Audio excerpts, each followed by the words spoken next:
نحمده ونصلي على رسوله الكريم أما بعد فأعوذ بالله من الشيطان الرجيم بسم الله الرحمن الرحيم رب اشرح لي صدري ويسر لي أمري واحلل عقدة من لساني يفقهوا قولي۔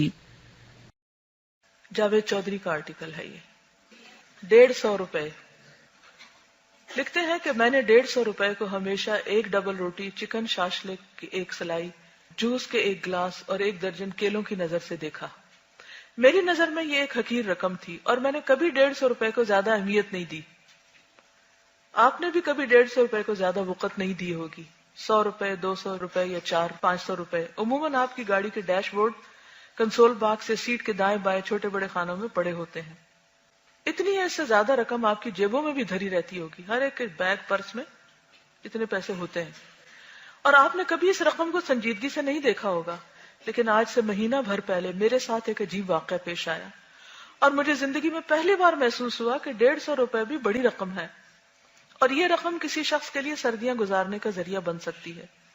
ہم لوگ عید الاضحیٰ سے پہلے مہنگائی پر پروگرام ریکارڈ کرنے کے لیے راولپنڈی کے راجہ بازار گئے۔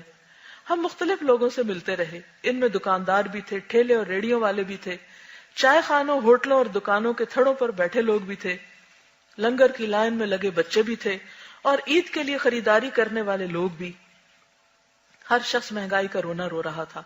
مزدور کو 20 دن مزدوری نہیں ملتی تھی اور 20 دن بعد ملتی بھی تھی تو صرف 200-250 روپے۔ وہاں ایسے لوگ بھی تھے جنہوں نے زندگی میں کبھی 5000 کا نوٹ نہیں دیکھا تھا۔ وہاں ایسے لوگ بھی تھے جن کی زندگی کی سب سے بڑی خواہش 10,000 روپے تھی۔ لوگ 3 وقت کے کھانے کو زندگی کی سب سے بڑی عیاشی بھی سمجھتے تھے اور وہاں ایسے لوگ بھی تھے جو اپنے اور اپنے گھر والوں کا کھانا لینے کے لیے 3 گھنٹے لنگر کی قطار میں کھڑے رہتے تھے۔ غرض ہر شخص غربت کی ایک دل خراش کہانی تھا اور یہ کہانیاں اسلام آباد سے صرف 3 کلومیٹر کے فاصلے پر پڑی تھی اور اسلام آباد کے باسی اپنے 10 کروڑ روپے کے گھروں میں بیٹھ کر یا کروڑ روپے کی گاڑی میں سفر کرتے ہوئے یا پھر 90 وزراء پر مشتمل حکومت جس کے ہر وزیر پر روزانہ 1 لاکھ روپے خرچ ہوتے ہیں، یہ سوچ بھی نہیں سکتی۔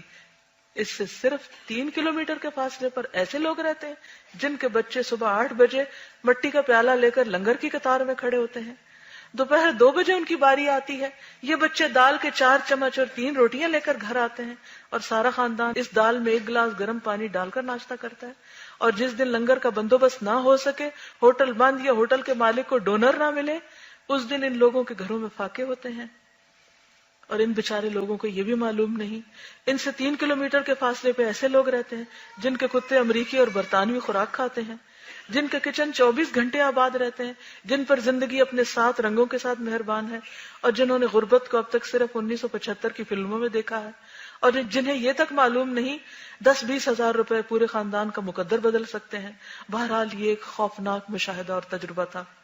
میں واپس 150 روپے کی طرف آتا ہوں۔ ہم اس ریکارڈنگ کے دوران ایک پھیری والے کے پاس رک گئے۔ یہ نوجوان پٹھان تھا جس نے زمین پر کپڑا بچھا کر اس پر لنڈے کے سویٹر، کوٹ، چادروں، جرابوں کا ڈھیر لگا رکھا تھا۔ یہ ایک سویٹر اٹھاتا، اسے ہوا میں لہراتا اور 200 روپے کے نعرے لگاتا۔ اس کے گرد گاہکوں کا ہجوم تھا۔ گاہک سویٹر، چادر اور کوٹ اٹھا کر دیکھتے، پہنتے اور اس سے بھاؤ تاؤ شروع کر دیتے۔ ہجوم سے ذرا ہٹ کر ایک بوڑھی خاتون اور اس کا ایک نوجوان بیٹا کھڑا تھا۔ غربت بوڑھی خاتون کی ہڈیاں تک نگل گئی تھی، وہ چند نسوں اور لاکھوں جھریوں کا مجموعہ لگتی تھی۔ اس کے بیٹے نے باریک شلوار قمیض پہن رکھی تھی اور وہ سردی سے کپ کپا رہا تھا۔ میں نے ان سے سوال جواب شروع کیے تو معلوم ہوا بوڑھی خاتون بیٹے کے لیے سویٹر خریدنے آئی تھی، لیکن سویٹر اس کی قوت خرید سے مہنگا تھا۔ میں نے سویٹر کی قیمت پوچھی تو پتا چلا دکاندار 150 روپے سے کم میں سویٹر فروخت کرنے پہ راضی نہیں، جبکہ ماں بیٹے کے پاس صرف 70 روپے ہیں۔ چنانچہ یہ لوگ مایوسی کے عالم میں سائڈ پہ کھڑے ہو گئے۔ میں نے نوجوان سے پوچھا کیا تمہارے پاس کوئی سویٹر نہیں؟ اس نے بتایا اس نے 3 سال پہلے لنڈے سے سویٹر خریدا تھا، لیکن وہ 3 سال کے استعمال کے بعد چھوٹا بھی ہو گیا اور پھٹ بھی گیا، لہٰذا اس سال سویٹر خریدنا بہت ضروری ہے، ورنہ یہ سردیاں اسے ٹھٹر کر گزارنا پڑیں گی۔ میرے ساتھ مدثر تھا۔ مدثر ہمارے شو کا پروڈیوسر ہے۔ مدثر ان کی بیچارگی سے اس قدر متاثر ہوا کہ اس نے فوراً جیب سے 150 روپے نکالے، دکاندار کے ہاتھ پہ رکھے اور سویٹر خرید کر نوجوان کے حوالے کر دیا۔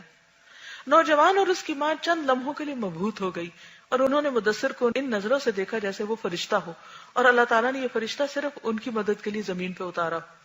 یہ منظر میری آنکھوں سے ہوتا ہوا دل میں اتر گیا۔ اس کے بعد میں جب بھی 150 روپے کو دیکھتا ہوں تو مجھے محسوس ہوتا ہے یہ فقط 100 اور 50 روپے کے 2 نوٹ نہیں ہیں، یہ اس ملک کے بے شمار لوگوں کی ٹوٹتی پھوٹتی اور بکھرتی خواہشوں کا سامان ہے۔ یہ 150 روپے لنڈے کا کمبل بن کر، سویٹر بن کر، جرابوں کے 10-20 جوڑے بن کر، لنڈے کے جاگرز بن کر کسی شخص اور ٹھٹھرتی منجمد ہوتی سردیوں کے درمیان ڈھال بن سکتے ہیں۔ ہم اگر ان 150 روپے کا مناسب استعمال سیکھ لیں، ہم روزانہ 150 روپے بچائیں، راجہ بازار جیسے بازاروں میں جائیں، لنڈے کی کسی ریڑھی کے قریب چپ چاپ کھڑے ہو جائیں، اور جس ماں، جس باپ اور جس کے بچے کے پاس 150 روپے نہ ہوں اسے سویٹر، کوٹ، چادریں، جرابیں خرید دیں، تو یہ حقیر سے 150 روپے بہت قیمتی ہو سکتے ہیں۔ یہ بے شمار سرد راتیں گرم کر سکتے ہیں۔ آج بھی راولپنڈی شہر میں ایسے سینکڑوں لوگ رہتے ہیں جو ٹھنڈے فٹ پاتھوں، منجمد پلوں اور برف کی سل کی طرح یخ سڑکوں پر گلی کے کتوں کو بغل میں دبا کر سونے کی کوشش کرتے ہیں، کیونکہ یہ کتے انہیں منفی سینٹی گریڈ میں حرارت دیتے ہیں۔ آپ تصور کیجئے انسان کس طرح زندگی کو برقرار رکھنے کے لیے کتے کا محتاج ہو جاتا ہے۔ راولپنڈی جیسے تمام چھوٹے بڑے شہروں میں سردیاں شروع ہوتے ہی لنڈے بازار آباد ہو جاتے ہیں، اور خوشحال گھرانوں کی خواتین بھی چہرے پر نقاب ڈال کر ان بازاروں کے چکر لگانا شروع ہو جاتی ہیں۔ لیکن مہنگائی کیونکہ لنڈے بازاروں تک پہنچ چکی ہے، چنانچہ یہ خواتین بھی سارا سارا دن ان بازاروں میں دھکے کھا کر خالی ہاتھ واپس لوٹتی ہیں۔ آپ رات کے دوسرے یا تیسرے پہر اپنے شہر کی گلیوں، چوکوں اور چوراہوں میں گھوم کر دیکھیں، آپ کو وہاں زندگی کا ایک نیا پہلو دکھائی دے گا۔ آپ کو بے شمار لوگ کاغذ، پرانے کپڑے، لکڑی کے چھوٹے بڑے ٹکڑے اور پرانے ٹائر ٹیوب جلا کر آگ تاپتے دکھائی دیں گے۔ آپ ایک لمحے کے لیے ان کے پاس رک کر دیکھیں، آپ کو معلوم ہوگا ان لوگوں کی زندگی کی سب سے بڑی خواہش ایک پرانا کمبل، ایک بسیدہ رضائی، ایک چٹائی، ایک گدا، شاید ایک سویٹر یا ایک گرم چادر ہے، اور ان کے پاس اتنی رقم بھی نہیں کہ یہ سویٹر یا چادر ہی خرید سکیں۔ چنانچہ یہ لوگ بازار بند ہونے کا انتظار کرتے ہیں، کاغذ اور لکڑی کے ٹکڑے جمع کرتے ہیں، ان کے نیچے ٹائر یا ٹیوب کا کوئی ٹکڑا رکھتے ہیں، آگ لگاتے ہیں اور اس آگ پر ہاتھ اور پاؤں سیک کر رات گزارتے ہیں۔ کاش ہم میں سے چند لوگ چھوٹے چھوٹے کچھ ادارے بنائیں۔ یہ ادارے ہم جیسے لوگوں سے روزانہ 150 روپے لیں، ہر سال لنڈا خرید کر ان لوگوں میں تقسیم کر دیں، لنڈا خرید کے ان لوگوں میں تقسیم کر دیں جن کی زندگی ایک کمبل، ایک سویٹر، ایک رضائی، ایک گدے اور گرم جرابوں کے چند جوڑوں کے لیے ترس رہی ہے، اور یہ لوگ سویٹر کی خواہش لے کر گھر سے نکلتے ہیں اور رات کو حسرت لے کر واپس لوٹتے ہیں۔ یہ لوگ روز لنڈے کی ریڑھیوں کے قریب کھڑے ہو جاتے ہیں، لوگوں کو آتے سویٹر چادریں خریدتے دیکھتے ہیں، اور ہر بار جیب میں اپنی ہاتھ ڈال کر 10-10 روپے کے 7 نوٹ گنتے ہیں، پھر یہ سوچتے ہیں یہ بھی ایک معجزہ ہوگا اور یہ 70 روپے 150 روپے بن جائیں گے، اور یہ اپنے ماپ کا سویٹر خرید کر خوشی خوشی گھر لوٹ جائیں گے۔ لیکن معجزہ نہیں ہوتا، ان کے 70 ہی رہتے ہیں، 150 نہیں بنتے۔ کیوں نہیں بنتے؟ اس لیے نہیں بنتے کہ بے حس معاشروں میں معجزوں کی فصلیں کاشت نہیں ہوا کرتی۔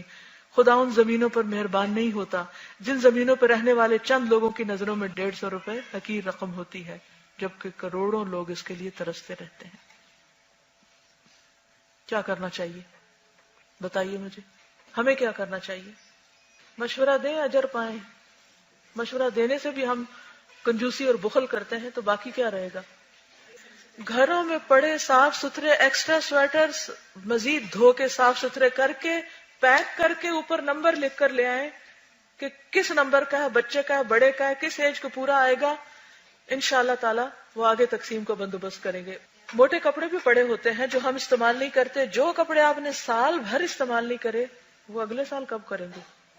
پیکنگ مجھے پتا ہے کینیڈا میں ہم نے کنٹینر پیک کیے تھے، بلیو می دن رات پیکنگ ہوتی تھی، اور والنٹیئرز آ جاتے تھے، لڑکے بھی آتے تھے، لڑکیاں بھی، الگ الگ پیکنگ ہو رہی تھی، اور کیونکہ اس میں یہ سارا کچھ دیکھنا ہوتا ہے کہ کس سائز کے ہیں، کس کے لیے کیا، کہاں کیا جائے گا، وسیع پیمانے پہ پھر کام ہوتا ہے۔ یہ سب لانے والے میں سے ہیں تو پھر آگے ان کو سنبھالنے والے بھی ہونے چاہیے۔ جزاکم اللہ خیرا۔ السلام علیکم ورحمۃ اللہ وبرکاتہ۔ سبحانک اللہم وبحمدک، نشہد ان لا الہ الا انت، نستغفرک ونتوب الیک۔